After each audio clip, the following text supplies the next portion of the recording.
Kristen, thanks. We're learning more meantime about the gunman who authorities say opened fire at two military facilities. Those authorities say that he shot first at a recruiting center and then at a training center, killing 4 Marines and injuring 2 others. And this morning, we've also learned that he may have had ties to terrorism. And Crystal, there is reaction from both sides, right? Including from viewers on our KRQE Facebook page.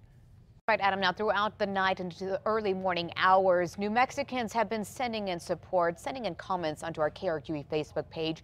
Some sending condolences, others sending prayers to the Marines that were killed and to their families. We're also learning and hearing from the family of the suspected shooter at this time, Mohammed Yosef Abdulaziz. We grieve for them, as with the rest of the nation. We're shocked like everybody else in this nation. Now, at this point, it's unclear as to what motivated Abdulaziz. Authorities are looking into whether he could have been influenced by ISIS. Right now, a lot of people do understand that ISIS is showing how aggressive it's been on social media, trying to recruit on U.S. soil. And while the investigation is underway, others are just trying to understand this tragedy. Why would you hurt your own protectors? We're all connected and we care for everyone that had a loss today. They did say he was very religious, him and his family, and that he seemed like a good guy growing up. Now, the 24-year-old suspect was shot and killed during the incident. The other 3 who are wounded in the attack, they're still in the hospital this morning. Now, you might remember this. This comes on the heels of something very, devastating at the Navy Yard when a shooting took place there, caused a lockdown. In the end, there was no shooting, but it did bring back memories for those who were there during the 2013 mass shooting that left 12 people dead.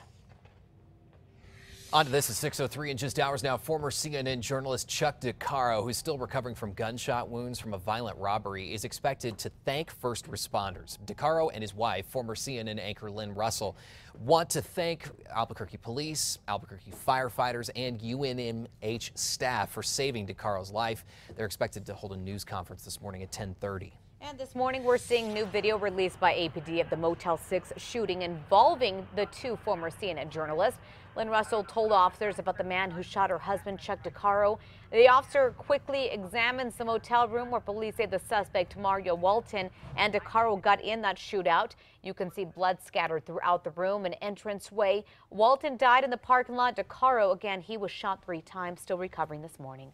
6:04, and Albuquerque police want to know how 2 teens ended up with military-issued explosives. Police were tipped off and set up a sting on Wednesday at this IHOP at Coors in Ouray. Police say 19-year-olds Drew Duggar and Dominic Conyers sold undercover officers 15 explosives for $1,800. They were arrested shortly after. A CYFD employee arrested on child sex charges is now out on bond. 50-year-old Benjamin Anaya is accused of paying girls as young as 12 for nude photos. He was released on a $10,000 unsecured bond. Anaya has to wear an ankle monitor and is not allowed to use the internet.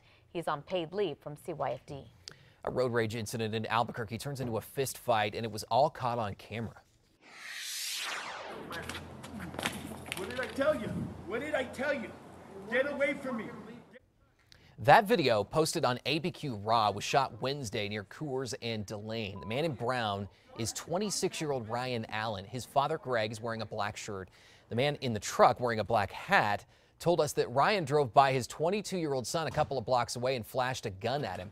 His son then followed Allen in his vehicle, so he followed his son to protect him.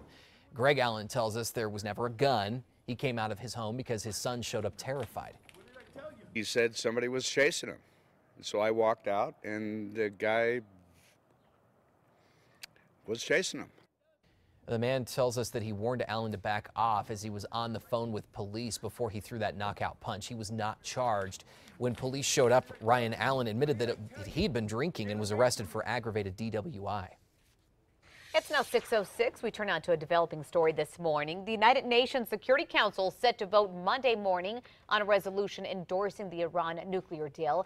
In exchange for limits on its nuclear activities, Iran will get relief from sanctions. Eventually, that could mean a global market for its huge oil reserves, keeping downward pressure on prices for some time to come. The intricate deal places restrictions on Iran's nuclear program, while allowing relief from sanctions that the country's leaders say have hurt its economy. And today marks 1 year since Malaysia Airlines Flight 17 was shot down over eastern Ukraine. People from across the world are gathering to remember the victims today. Other events are planned in Ukraine, the Netherlands, and in Russia. All 298 people on board MH17, mostly Dutch citizens, they were killed. A final report on the crash is expected in October. But there are those who still say it was caused by pro-Russian rebels who used a Russian-made missile. Police in Alabama have released dashcam video of the moments before a suspect died in their custody. Officers say that man tried running from them and was then pepper sprayed during an attempt to arrest him and then later fell into cardiac arrest. When police noticed that he needed medical attention, they did rush to get him treatment, but it ended up being too late. And now the man's family is crying foul. Police are now waiting for an official autopsy for the cause of death here. New video shows two Maryland men in an argument that escalates into a fight. This video has now gone viral. The sheriff's office did show up to break up this fight. Both of the men ended up bloody and bruised. But here's the deal. Police are now saying as viral fighting videos increase, they're urging those that are using the cell phones to shoot these to stop recording and instead call police. So maybe get authorities involved instead of shooting video. Although in the end, as we've mentioned before, shooting video sometimes helps authorities. Yeah, sometimes it helps the investigation. Catch-22 maybe. Meantime, first this morning, new details in a case that made national headlines. Former APD officer Levi Chavez accused of murdering his wife, Tara Chavez, in 2007. With Levi's APD-issued gun near his wife's body, prosecutors claimed that he killed Tara to stop her from talking about an insurance fraud scheme. Levi maintains it was a suicide. A jury found the former officer not guilty. Today, Levi is saying that he is the one who's been wronged. Yeah, the former APD officer acquitted of his wife's murder is now going after the detective who investigated the death in a lawsuit filed in federal court this week. He says he was tried for murder without probable cause. He calls out the detective who led the investigation into Tara's death, saying Aaron Jones interfered with autopsy findings, fabricated evidence, and improperly influenced witness testimony. Levi's attorney confronted Jones about that during Levi's murder trial. Listen. You can lie because you're a cop. That's what you're saying, right? Witnesses and victims and suspects lie to us. We sometimes lie to them too.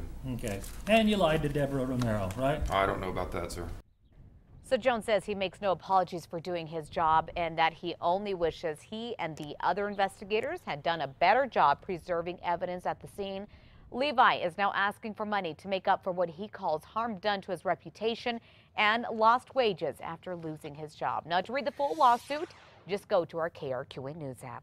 We turn out to this. New this morning, the FBI is now taking the lead in the investigation into the attack on two military facilities, leaving several dead, including the gunman in Chattanooga, Tennessee. Authorities say Muhammad Yosef Abdulaziz, who we've learned had a prior arrest for drunk driving now, opened fire first at a recruiting center and then at a training facility, killing 4 Marines and injuring 2 others. The 24-year-old gunman was shot dead in the attack. While Abdulaziz was not on the government's radar, a source tells CBS News that his father was under investigation years ago for possible terror ties. Investigators will also look at a possible motive. 6:33 developing now. We're days away from learning the penalty for Colorado theater shooter James Holmes. Holmes was found guilty of first-degree murder in the deaths of 12 people during a midnight showing of The Dark Knight Rises in 2012. The verdict came yesterday. Jurors rejected the defense's argument that Holmes was insane and driven to murder by delusions. That same jury must now decide this coming Wednesday whether Holmes will receive the death penalty. And back at home this morning, an Albuquerque man says he's stocking up on his gun collection after his surveillance video caught an alarming interaction in his back alley. Alan Swain captured this video on his surveillance cameras last week. It shows 2 guys comparing their guns around 2 o'clock in the morning in the alley off Carlisle and Catherine. That's near Nob Hill. Neighbors are upset by the video. He says it's time they arm themselves. I was saying, hey, it's time to get a weapon and be prepared for anything because you just don't know anymore. It is concerning, and my children are not able to play back here. They're not allowed to play up here. So some neighbors don't agree with Swain. Others say they are considering it. He says he does not plan on giving the video to police because having a gun is not necessarily a crime. It's now 6:35. On alert, Rio Rancho police are urging residents to take a proactive approach in protecting themselves and their belongings. Car break-ins are up in the city, and they credit the summer weather as part of the reason. Yet They say a few simple precautions could keep you from becoming a victim. News 13's Catherine Mazzone has more. On the rise. Rio Rancho police say so far they're seeing more car break-ins than they did last year. Considering the time of year, they say it could be tough to bring those numbers down anytime soon. We do see an increase during the summer months. A big reason for that? Kids are out of school. As we've seen with Albuquerque and some of their notable incidents, we've got underage folks out in the middle of the night, and that is something that doesn't happen routinely when school is in session. Just last week, 6 teens in Albuquerque were charged with murder for their alleged involvement in the shooting death of Stephen Garrick. The youngest two, only 14. Police say one of the suspects admitted the group was out mobbing, breaking into cars and homes on the night they say one of them shot Garrick in his driveway. Rio Rancho Captain Paul Rogers says there's nothing illegal about roaming the streets late at night, but when they're kids, it could lead to trouble. The fact that they're out late at night, no good can come of that. And there are, as we know with the amount of unsecured vehicles that are out there are targets out there for them to attack. Rogers says these are largely crimes of opportunity, and the numbers speak for themselves. Rio Rancho saw 15 break-ins between July 1st and 7th. Half of those cars were unlocked, and several had valuables inside, including purses, wallets, even guns. Removing that enticement from potential thieves plays a huge part in not being a victim. It's why Rogers urges you to remove any valuables from your vehicle or any documents with personal information. He also says you want to make sure to lock your car, even if it's parked in your driveway or your garage. And as always, keep an eye out for any suspicious activity, reporting it to the non-emergency police line. Catherine Mazzone, KRQE, News 13. While car break-ins are up, other crimes in Rio Rancho are down. Between January and May, police say they saw about 50 fewer home burglaries this year than last. Car thefts have also dipped. Rio Rancho police say they can't pinpoint just how much their crime-fighting efforts have affected crime rates, but they do credit proactive and predictive policing as playing big roles. A new data software allows police to identify crime trends, narrowing down when and where certain crimes could occur. What we're trying to do is identify the folks that are committing those crimes and incarcerate them so that we remove them from the equation in our communities. Rogers says DWI and shoplifting arrests are up. For more information, you can visit the KRQE News app. We turn out to news out of Santa Fe. A Santa Fe man who led police on 2 high-speed chases is waking up behind bars this morning. Dashcam video shows police spot the stolen red Lexus on Saturday. Police say the driver was 43-year-old Jeremy Katnick, who ignores lights and sirens and continues down I-25. It's the second pursuit. Both were called off for safety reasons.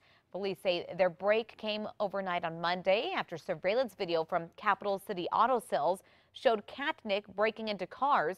He was arrested on Wednesday. 6:38. State police are now investigating 2 Cibola County officials accused of using tax dollars to buy sunglasses, baseball tickets, and pay cable bills. Former county manager Jimmy Scott Vincent and former commissioner Antonio Gallegos allegedly used a county credit card to buy thousands of dollars worth of items for personal use. The state auditor says there is no paper trail for these purchases. State police may end up filing more charges. In the meantime, we want to make sure that the overall spending practices at Cibola County are what they should be, because a lot of those expenditures should never have been approved in the first place. Both Vincent and Gallegos were indicted Friday on embezzlement charges. Listen to this. An Arizona woman is speaking out this morning after she says police made her stand naked and handcuffed. And the whole thing was caught on camera. Take a look. I don't want to touch you! Don't touch me! Don't touch me! Esmeralda Rossi says the officers were at her home asking about a domestic situation with her estranged husband. Her daughter's cell phone captured the whole thing. While the officer confronts Rossi, Rossi gets annoyed and starts talking back. Moments later, though, the officer begins to arrest her with only a towel on. It falls. When he realizes she is naked, he uncuffs her, then leaves. But Rossi says the damage was already done. I felt like nothing. I felt like unhuman. I felt like I didn't matter. I felt like I had no value to these people. The officer has since retired. Meanwhile, Rossi is now going after the 2 officers and the police department in this, and we'll let you know what uncovers with the investigation. 20 minutes to the hour, a gift for a fellow firefighter. What a group of New Mexico firefighters is giving.